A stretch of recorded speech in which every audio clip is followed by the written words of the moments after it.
Hello everyone, my name is Shruti Gakhar और आज हम डिस्कस करने वाले हैं क्लास +1 इकोनॉमिक्स का चैप्टर कंसेप्ट ऑफ कॉस्ट। तो वीडियो स्टार्ट करने से पहले अगर आपको मेरा आज का वीडियो पसंद आए तो प्लीज इसे लाइक, सब्सक्राइब और शेयर करना ना भूलें। तो चलो हम स्टार्ट करते हैं आज का topic, that is concept of cost. मैंने अपनी पिछली वीडियो में आपको कॉस्ट का मीनिंग बताया था, एक्सप्लिसिट इम्प्लिसिट कॉस्ट बताया था, एक्सप्लिसिट कॉस्ट और इम्प्लिसिट कॉस्ट में डिफरेंस बताया था, फिक्स्ड कॉस्ट बताई थी और उसके एग्जाम्पल्स बताए थे और आगे उसको मैंने डायग्राम और टेबल के थ्रू आपको अच्छे से क्लियर करवाया था। अगर आपने वो वीडियो ना देखी हो तो प्लीज पहले वो वीडियो देखें, उसके बाद ये उसका नेक्स्ट पार्ट है। हम आगे आज की वीडियो में हम वेरिएबल कॉस्ट पढ़ेंगे। तो वेरिएबल कॉस्ट क्या होती है? वेरिएबल कॉस्ट वो कॉस्ट होती है जो रिलेट करती है किससे? The use of variable factor. ठीक है, जब हमने फिक्स कॉस्ट पढ़ा था तो हमने वो पढ़ा था, ये वो कॉस्ट होती है जो फिक्स फैक्टर के यूज पे, ठीक है, रिलेट करती है। वेरिएबल वो कॉस्ट होती है जो रिलेटेड होती है the use of variable factors. अब वेरिएबल फैक्टर्स क्या होते हैं, कैसे काम करते हैं? वेरिएबल कॉस्ट वो कॉस्ट होती है जो चेंज होती रहती है आउटपुट के चेंज होने से। जैसे जैसे आउटपुट बढ़ेगा वैसे वैसे हमारी जो वेरिएबल कॉस्ट है वो इंक्रीज होती चली जाती है। जैसे अगर हमारा आउटपुट है 0, हमने प्रोडक्शन ही नहीं किया तो हमारा जो कॉस्ट होगी वो 0 होगी। तो उसके बाद अगर जैसे जैसे हम अपना प्रोडक्शन जो है, आउटपुट जो है इंक्रीज करते जाएंगे वैसे वैसे हमारी कॉस्ट जो है वेरिएबल कॉस्ट वो इंक्रीज होती चली जाएगी। और ये जो कॉस्ट है इसको हम प्राइम कॉस्ट भी बोलते हैं और डायरेक्ट कॉस्ट भी बोलते हैं। इसके प्रिंसिपल कंपोनेंट्स क्या है वेरिएबल कॉस्ट के? जैसे कि कॉस्ट ऑफ रॉ मटेरियल हो गया, वेजेस ऑफ कैजुअल वर्कर हो गए, ये है। आगे हम वेरिएबल कॉस्ट को और भी अच्छे से तरीके से समझते हैं, ये क्या होता है through the table and diagram. अब हम सबसे पहले करेंगे टेबल, फिर टेबल की हेल्प से हम बनाएंगे इसका डायग्राम। तो जैसे कि मैंने बोला था कि जैसे अगर आउटपुट 0 होता है तो वेरिएबल कॉस्ट 0 होती है। जैसे जैसे हमारा आउटपुट इंक्रीज होता है वैसे वैसे हमारी वेरिएबल कॉस्ट जो है वो इंक्रीज होती चली जाती है। जैसे आउटपुट है 0, यहाँ देखो वेरिएबल कॉस्ट 0, फिर आउटपुट हमारा 0 से हो गया 1, ठीक है, आउटपुट बढ़ा तो कॉस्ट भी हमारी बढ़ी, 0 से 10 हो गई, उसके बाद और आउटपुट बढ़ा, 1 से 2 हो गया, वेरिएबल कॉस्ट जो है वो 18 हो गई, ऐसे ही 3 तो 24, उसके बाद 4 तो 28 वेरिएबल कॉस्ट, उसके बाद 5 तो 32 और 6 तो 38। मतलब आप देख रहे हैं जैसे जैसे वेरिएबल कॉस्ट बढ़ती है, जैसे जैसे आउटपुट बढ़ता है वैसे वैसे हमारी वेरिएबल कॉस्ट जो है बढ़ती चली जाती है। अगर आउटपुट 0, वेरिएबल कॉस्ट 0, जैसे जैसे आउटपुट बढ़ रहा है वैसे वैसे हमारी वेरिएबल कॉस्ट भी इंक्रीज होती चली जा रही है। अब हम इसका डायग्राम बनाएंगे।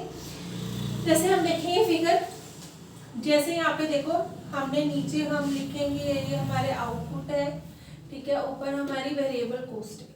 जैसे अब हमारा जो आउटपुट है 0 तो हमारी वेरिएबल कॉस्ट भी 0। अब हमारा आउटपुट 1 तो वेरिएबल कॉस्ट 10, आउटपुट 2 तो ये 18, 3 तो उसके बाद 24, 4 28, उसके बाद 5 32 और 6 38 और फिर ये देखो ऐसे ऊपर की तरफ ये जाता जा रहा है, ये टोटल वेरिएबल, ठीक है। आई होप ये आपको टॉपिक समझ आ गया वेरिएबल कॉस्ट क्या होती है। अब हम क्या करेंगे, पिछले वीडियो में हमने क्या किया था, फिक्स कॉस्ट, अभी हमने करा है वेरिएबल कॉस्ट। अब हम इसमें डिफरेंस देखेंगे, difference between fix cost and variable cost. सबसे पहला डिफरेंस है जो फिक्स कॉस्ट जो होती है वो कॉस्ट होती है जो इंकर होती है on the use of fix factor of production, ठीक है। और वेरिएबल कॉस्ट वो होती है जो क्यों इंकर होती है, variable factor of production.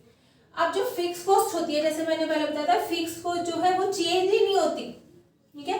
Fix cost do not change with the change ठीक है, इन आउटपुट मतलब आउटपुट बढ़ रहा है, कम हो रहा है, ये फिक्स ही रहेगी, ठीक है। और वेरिएबल कॉस्ट जो होती है वो इंक्रीज होती रहती है आउटपुट के इंक्रीज होने से, और डिक्रीज होती रहती है आउटपुट के डिक्रीज होने से।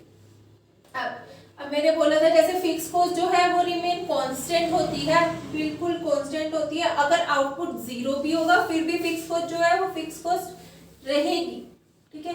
और वेरिएबल कॉस्ट जो होती है जीरो होती है, अगर आउटपुट जीरो, जैसे ऊपर भी हमने देखा था अगर आउटपुट जीरो तो वेरिएबल कॉस्ट जीरो, ठीक है। आगे है जैसे हम वेरिएबल कॉस्ट को प्राइम कॉस्ट और डायरेक्ट कॉस्ट भी कहते हैं, और हम फिक्स कॉस्ट को इनडायरेक्ट कॉस्ट भी कहते हैं। ये हो गए हमारे डिफरेंस। आगे है average cost. Cost per unit of output is called average cost, ठीक है। जब हम कॉस्ट को पर यूनिट में निकालते हैं, मतलब output cost per unit of output is called the average cost. अब मैं इसका फॉर्मूला बताती हूँ एवरेज कॉस्ट का, उसके बाद मैं इसको टेबल के थ्रू आपको बताऊंगी, एग्जाम्पल बताऊंगी, ताकि आपको एवरेज कॉस्ट बहुत अच्छे से क्लियर हो जाए। जैसे कि AC is equal to TC upon Q। AC क्या है हमारी एवरेज कॉस्ट, TC क्या है टोटल कॉस्ट, Q क्या है हमारा आउटपुट, ठीक है। अब हम इसे कैसे कैलकुलेट करेंगे, अगर हम टोटल कॉस्ट को, ठीक है, आउटपुट से डिवाइड कर देंगे तो हमारा क्या आएगा, एवरेज कॉस्ट। इसीलिए हम एवरेज कॉस्ट को कहते हैं कि ये cost per unit of output है। जैसे अब मैं एक एग्जांपल देती हूँ आपको कि मान लो total cost of producing 6 unit of a commodity is 48 rupees, ठीक है। तो एवरेज कॉस्ट क्या होगी, ठीक है, जब हमने 6 यूनिट ऑफ कमोडिटी प्रोड्यूस की तो 48 कॉस्ट आई, तो पर यूनिट कितनी कॉस्ट आई होगी 48। टोटल कॉस्ट को रखो ऊपर, आउटपुट को रखो नीचे, दैट इज 48 अपॉन 6, तो हमारा एवरेज कितना आएगा 8। तो 8 है हमारा AC। अब इसको मैं टेबल से आपको क्लियर करवाती हूँ, ताकि अगर आपको न्यूमेरिकल क्वेश्चन आए तो आपको इजी से इसको कर सको, आप पेपर में अटेम्प्ट कर सको। जैसे कि आउटपुट है यहाँ पे 0 1 2 3 4 5 6। TC जो है आपको टोटल कॉस्ट जो आपको दी हुई है 10 20 28 34 38 42 48 दिया हुआ है। और अब हमें एवरेज कॉस्ट को कैलकुलेट करना है। तो एवरेज कॉस्ट का फॉर्मूला मैंने क्या बताया था, यहाँ मैंने लिखा है TC upon Q, total cost upon output.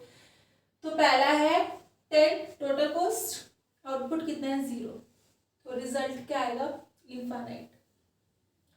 दूसरा है आपका 0 में तो हो गया, अब आउटपुट हुआ है 1, उस टाइम टोटल कॉस्ट कितनी है हमारी 20, तो एवरेज कॉस्ट कितनी निकलेगी, टोटल कॉस्ट को ऊपर रखो, आउटपुट मतलब क्वांटिटी को नीचे रखो, तो कितना है 20 अपॉन 1 20, उसके बाद 2 28 28 अपॉन 2 14, उसके बाद 38 34 अपॉन 3 11.3, उसके बाद 38 अपॉन 4 9.5, उसके बाद अगर आपका आउटपुट 5 है तो टोटल कॉस्ट कितनी है 42। तो कैसे कैलकुलेट होगा, AC 42 ऊपर रखो, 5 नीचे रखो, जो आपका आएगा 8.4।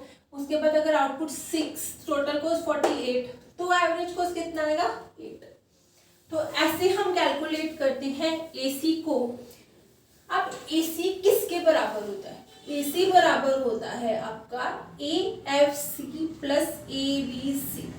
AFC मतलब एवरेज फिक्स्ड कॉस्ट, ABC मतलब एवरेज वेरिएबल कॉस्ट। अगर हम इन दोनों को जोड़ दें तब भी हमारा AC आता है। तो आई होप आपको मेरा समझाया हुआ आज ये जितना भी टॉपिक मैंने करवाया है वो समझ आ गया होगा। अगर समझ आए तो प्लीज़, ठीक है, कमेंट सेक्शन में लिखो कि हाँ जी हमें समझ आ गया, या ठीक है अगर कोई टॉपिक ना समझ आए तो प्लीज़ उसमें पूछो मुझसे कि मुझे ये टॉपिक यहाँ से समझ नहीं आ रहा है। अगर आपको मेरे समझाई हुई चीज़ समझ आ रही है तो प्लीज़ इस चैनल को लाइक सब्सक्राइब और शेयर करना ना भूलें। Thank you.